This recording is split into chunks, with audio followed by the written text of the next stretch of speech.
मानव समाचार, मानवता के हक में। आदाब, मैं हूं इमरान राशिद और आप देख रहे हैं मानव समाचार। मालेगांव कॉरपोरेशन की जानिब से तफसीलात मौसूल हुई है कि 30 दिसंबर बरोज़ जुमेरात को शहर के जिन इलाकों में पानी आने वाला था उन इलाकों के नलों में पानी 24 घंटा ताख़ीर से आएगा।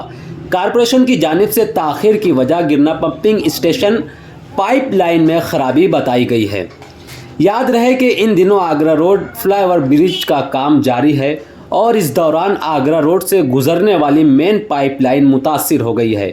आगरा रोड से गुजरने वाली इसी पाइपलाइन के ज़रिए शहरियान तक पानी पहुंचता है।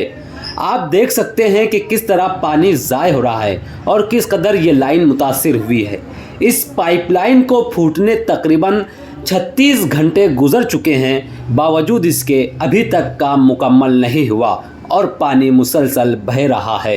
ये मालेगांव है प्यारे, यहाँ सब मुमकिन है।